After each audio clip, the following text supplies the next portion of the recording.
Hi, everyone, and welcome to the Toddcast, bringing you unbiased, student-created, politics-based broadcasting made possible by the Schar School of Policy and Government.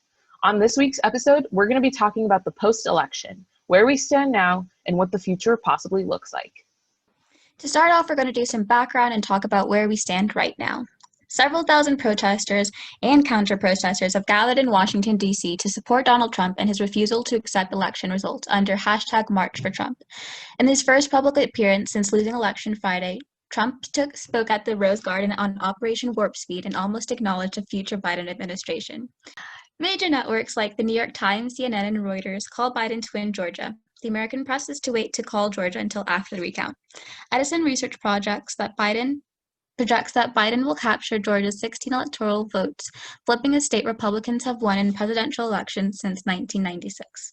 Georgia is now conducting a statewide hand recount of presidential votes, but Biden's current lead of 14,152 votes in Georgia is expected to withstand any recount changes.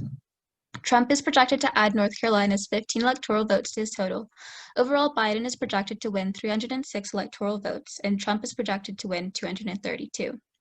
Election officials in Georgia have begun a recount to manually verify all of the nearly 5 million ballots cast in the presidential race in the state, where Biden narrowly leads.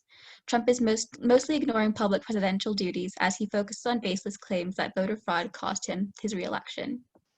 Okay, so now we're going to go into some of the Trump's lawsuits that he's waged to try and combat some of the quote-unquote fraud.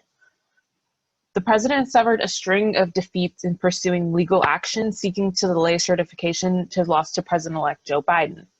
It's difficult to overturn an American election result, as President Trump was reminded on Friday when his campaign lost in courts in Michigan and Pennsylvania and dropped a challenge in Arizona. A losing candidate who is within striking distance, say a few hundred votes, might get lucky in a recount. Beyond that, he or she would need to show systemic fraud on a large scale. Mr. Trump has shown nothing like systemic fraud in any of the lawsuits, 16 and counting, and his campaign and allies have filed since Election Day as they seek to block certification of Joe Biden's victory in the Electoral College. The allegations of fraud are a smattering of unverified accusations about the voting or counting process, usually directly affecting too few ballots to change the state's whole result. Other lawsuits in the batch depend on the theory that differences among counties in verifying or including absentee ballots amount to a violation of a voter's constitutional right to equal protection. Given how decentralized the voting system is in the United States, the argument has yet to get legal traction after this election. President Donald Trump has placed his personal lawyer, Rudy Giuliani, in charge of his campaign's legal challenges, contesting the outcome of the 2020 election. According to the New York Times, as 9 cases in key states were denied and dropped in one day. According to the Times, Trump is trying to use all possible means to change the election outcome and wants those he views as quote-unquote fighters making his case to the public. Giuliani's now involvement has vexed Trump campaign staffers and the White House, the newspaper reported, after the former New York mayor held a widely ridiculed press conference last weekend at a Philadelphia landscaping company to make unsubstantiated claims of voter fraud. The sole Trump campaign victory came Thursday night, Pennsylvania ruling that the Secretary of State overstepped her authority by giving citizens extra days to fix signature mismatches on their mail ballots. The ruling concerns a relatively small number of votes that are not even included in the election results of the state, where Biden leads by 62,000 votes, with more than 98% of estimated votes reported. What about the Supreme Court? Well, justices for more than 3 weeks have been holding on to the president's last-ditch plea to shield his private financial records from Manhattan's district attorney.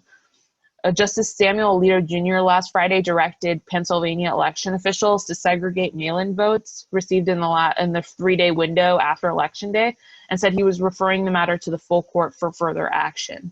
No further action has come, nor has the court acted with the separate request from Trump campaign pending for a week to intervene in the case. Now, the current question is, will Trump concede, and what happens if he doesn't? Legally, there is no requirement for a president to concede. The post-election transition process begins when the General Services Administration, or the GSA, ascertains the winner of the election, and transition preparations already began well before the election. What remains, however, is for the GSA to recognize Biden and Vice President-elect Kamala Harris as the winners of the election, which it has yet to do. This typically happens once it is clear who the winners are. The GSA has been waiting as ballots continue to be counted in several swing states and litigation continues in courts across the country. Until the GSA officially proclaims the winner of the election, its post-election support for Biden's team will not begin. As Trump barricades himself in his presidential palace, experts in both parties regard his petulant performance as the last throes of a tantrum, not a slow-motion coup. None of his actions to date violate the laws that control certification of election victory and the transfer of executive authority, but the drama at GSA is just a taste of what Trump can do on his way out. He fired the defense secretary via tweet on November 9th, the beginning of what could be a broader purge of officials perceived as insufficiently loyal. Over the final weeks of his presidency, he could issue executive orders and pardons, impose tariffs, make or unwind international agreements, and destroy potentially embarrassing records. Now, Miriam, what is your perspective of what you think Trump will do? Well, I think that winning is such a major part of his, not just personality, but his campaign. He thrives on the fact that he views himself as a victor. And so admitting a loss, especially to Biden, someone who he has said before in rallies, like to his supporters, how embarrassing would it be if I lost to him? How embarrassing. So I think that is something that's what's holding him back from actually conceding. And that's why I don't think he will ever officially concede, because he doesn't really have to, really. So he can just hold on to the fact that it was fraud. He never actually has to prove it. His supporters will always think that he's right. And my fear is that this is going to become a hostile situation where his supporters will not be able to accept the fact of the matter that Biden has won and he is the president-elect, and that they will hold on to the fact that Trump has somehow still won, because that is the rhetoric he's spinning. I don't imagine him coming around to it, but I also don't think that he's trying to take over. I don't think this is a coup. I don't think that this is a situation where he's forcibly going to stay in the White House. I think eventually he will leave. It's just a matter of when it'll be officially announced after the recounts in the state that still haven't done the recounts yet. And how, depending on how long that takes, that's when we'll see the outline. But I think come January, Joe Biden will be inaugurated. I don't know if Trump will be there, but I don't think that he'll stop that in any way. What do you think? Yeah, I think much of Trump's persona and his presidential legacy has been on exploiting division. And I think that to think that Donald Trump is going to take his loss lying down is just a fact that's not going to happen.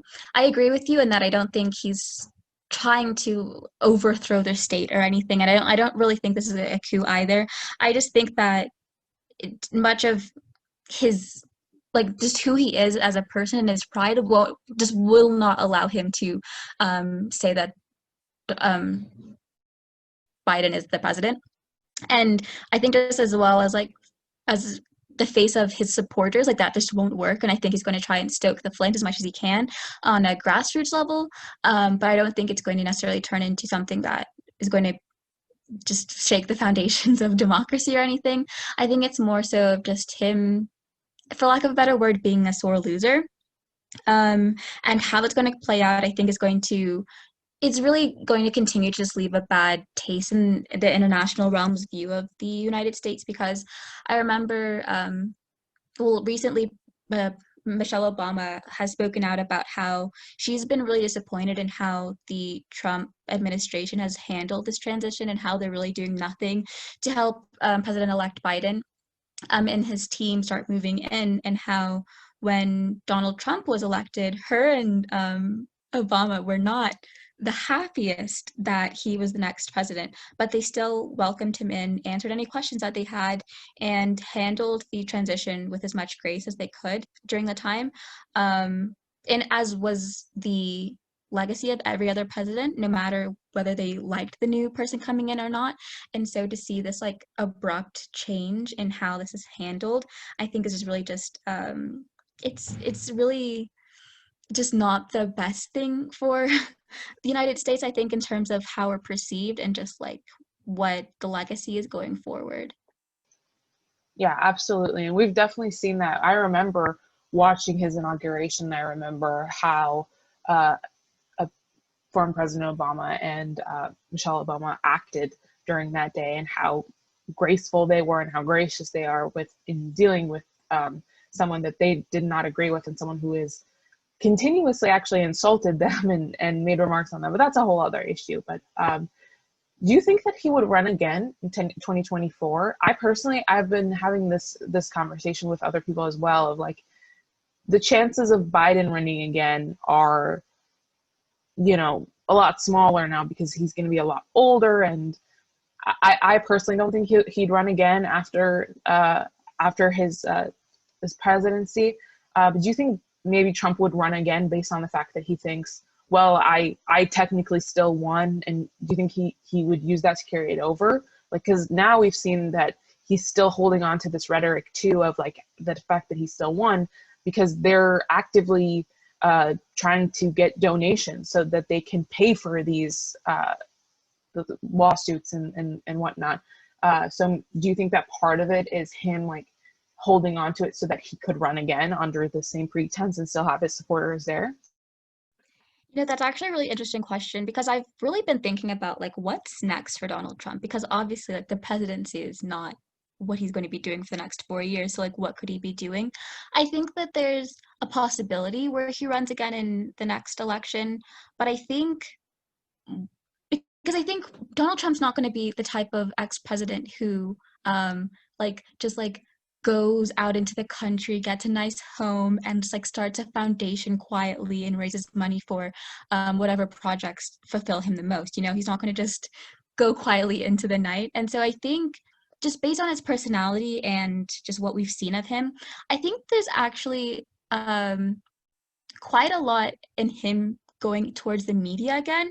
I think that Donald Trump, he thrives under like, controlling the narrative and pushing a certain story in the news, and he's dominated the news throughout the last 4 years, even before then when he was still a running candidate.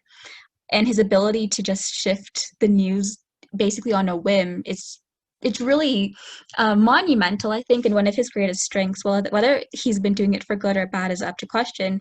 But I think that because like 4 years is a long time, and I think if he can find a home doing the kinds of things he's like prefers to do, which is maybe stirring the pot in a more controversial ways through the news or in different types of media. Maybe he's going back to his show or however way he does it. I think he might be able to find that he has more freedom and power in that than necessarily in being a president, because for President Trump has done quite a bit in his time. I think we've seen that mostly in the courts, but I don't know if that's necessarily like everything that he's wanted to do personally.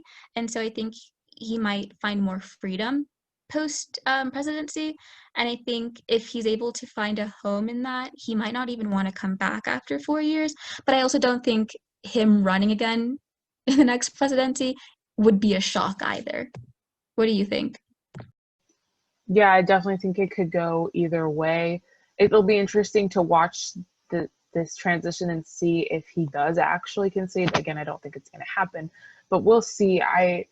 He would also, by the 4 years from now, will also have aged a lot, and I don't know if that works in his favor, especially now as more of Gen Z will be able to vote by then as well. So that's going to be interesting to watch out too, to see how it changes, because in a lot of places we're also seeing a lot of states now go more and more blue. He's losing a lot of like he's a lot of his base is getting stronger, but the places where they weren't so, like Republicans especially, who are still Republicans, but they voted blue, and that's why a lot of these states have turned like gray. I think that he's turned them off so much that that all of those votes were lost. Now it's going to be interesting to see what happens if a more traditional Republican candidate runs in 2024, and compare that with Trump, and see if they both run in the primaries and see what happens then. That'll be definitely very, very interesting. But I feel like it's too far in advance now to be able to make predictions. And maybe it'll be Kamala's year in 2024. There's no way for us to know, but yeah, it'll definitely be interesting. But yeah, is there anything else you'd like to add? Yeah, just to quickly go over how the map looked for this presidential election, I think that you're right in that there was definitely like a lot of shifts in terms of red going blue or red going purple. Um, but I also think that there was like something to say in that the map wasn't exactly what we all had thought it was going to be just in terms of what the predictions were. And since 2016, like I've really not given too much into presidential like predictions in terms of like where they expect the vote to go. And to be honest, come Tuesday or Wednesday for me, when I was looking at the map, I was really just like, it could actually go either way. And I remember a lot of what the news reports were saying was that it was going to be a Biden landslide, like Biden is going to take over. He's going to turn states blue, like Texas, and we did see a few of those turnovers as well, but it wasn't the landslide I think we were all expecting. I mean, he certainly won. And so I think that while a lot of people were voting just to get Trump out, I don't know if I am also interested like in what you're saying and like what the next presidential election is going to look like and what the political landscape is going to be. Like, will it be a more progressive blue, or like are we going to be shifting like to the opposite of kind of what the Trump presidency was, and then following like I guess we can probably prescribe a moderate Biden presidency. I mean, we still have a ways to go, but I think the the way things are looking now, I don't know if it's necessarily like where I thought we would be, and it just another small thing, but like just in terms of the demographics who are voting this time, I think it was really interesting to see that while a lot of Republicans did turn blue just because like I guess they a dislike for President Trump, um, there were a lot of demographics in like the Latino community who changed red. There was an uptick in the people of color who voted for Trump, not necessarily like insane amounts, but like maybe in 2016 there was 7%, and now this election there's like 14%. And so that was something that really interested me, to see that the people who you would think would vote blue unanimously were like going red. And I think that's something that Biden's going to have to really look into and take into account when he steps into office, because while he won, I don't know if he necessarily won in the way he expected or maybe wanted. And so that's going to be something like keep an eye on in terms of like how he reaches out to those votes he lost this time. I definitely agree with you. And interestingly enough, I had a midterm paper that I turned in on the 29th. But like, what was that, like 4 or 5 days before the election? And I wrote in my paper that Trump had been actually gaining a lot more people of color this time than he did last time based on polls. And my professor did not agree with me. And so I find it interesting that you bring that up, because I agree. I definitely also noticed that, noted it. We've seen the Latinos for Trump boom more than we ever thought it would. But we also have seen other changes in demographics that have turned people more blue. So like, for example, in Virginia, it's becoming so much more diverse. And so it's led to a lot of like that's been a change too, like that we see. I mean, it started in 2008 with Obama and it's continued on to this trend. So I want to know now, if we isolate all of the sort of independent variables, if we see states like Arizona or Georgia follow in Virginia's footsteps. Yeah, for sure. It's interesting to see the trends that states have over time and like what factors go into shifting it. Like I know one state that I was keeping an eye on was Texas because I'm from there, and like I feel like every election, everyone says like, oh no, this is the year Texas is gonna go blue. Texas is gonna go blue this year, and like obviously that hasn't happened in quite some time. But it's interesting to see, and I think cities have a lot to do with it. I know for Texas cities, at least, like they're fairly blue, but because of like all the rural areas, like that's kind of what brings it to red. But I do think that there's a possibility for. I do think that the diversity of cities and the diversity of different populations is what kind of adds to like the differences in how states vote, whether it's red, blue, or like in the middle. And so as times go on and as like the Gen Z demographic comes in, like I think there's gonna be a few shakeups in how states vote and how in as we look in how their history voted and like how they're going to be shifting now.